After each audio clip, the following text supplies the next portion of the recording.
The story of this movie revolves around the life of a little girl named Hope.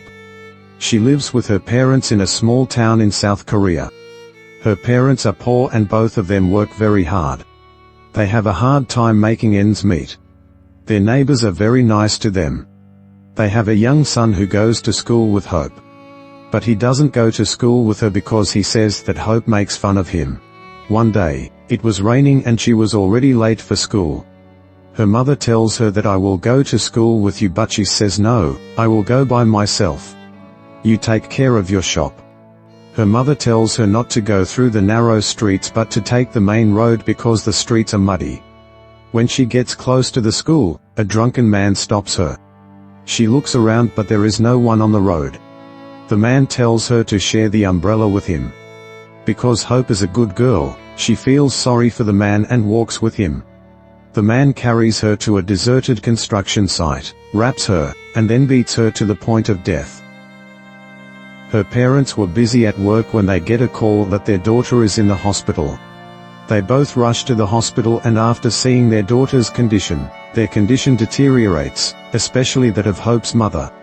They ask the police who reported the incident to them. They tell Hope's father that your daughter is very brave. She had a cell phone from which she herself called the police. They were sad, especially the mother of Hope. On the other hand, Hope is also psychologically very damaged. A psychologist whose daughter has had a similar experience comes to the aid of Hope. She also advises expectant parents to seek treatment because they are also very depressed. When Hope is shown pictures of several suspects, she recognizes the man in them. Hope's parents pressurize the police to arrest the man as soon as possible.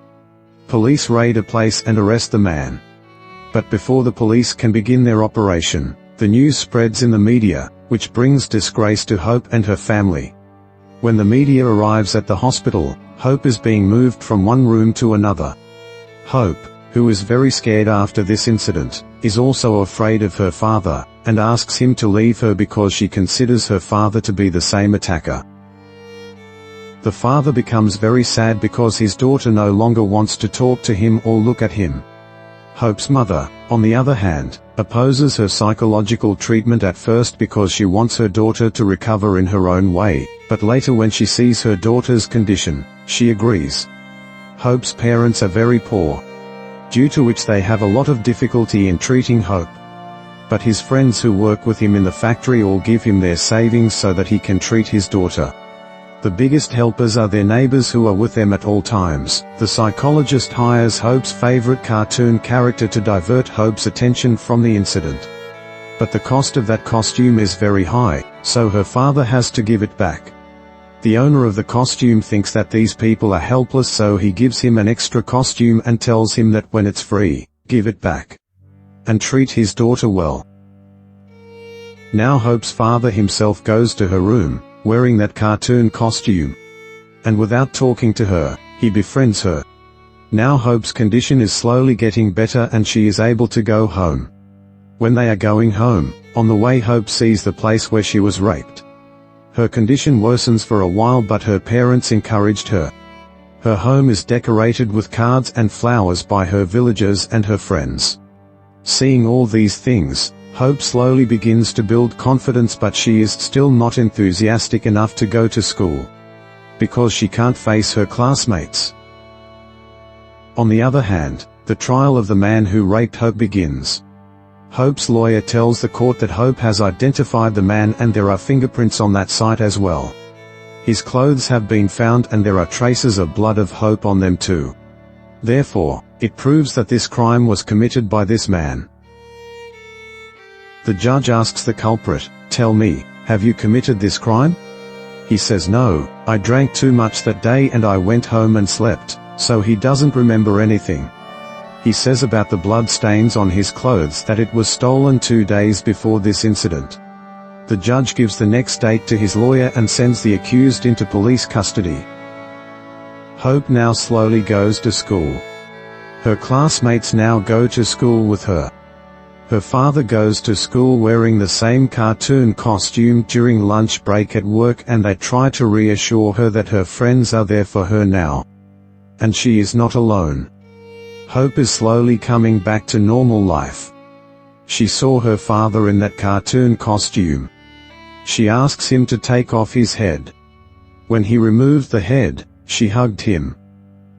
On the other hand, in the court, the convict submits a psychological record of Hope that the girl is not mentally fit and therefore she has made a mistake in recognizing him.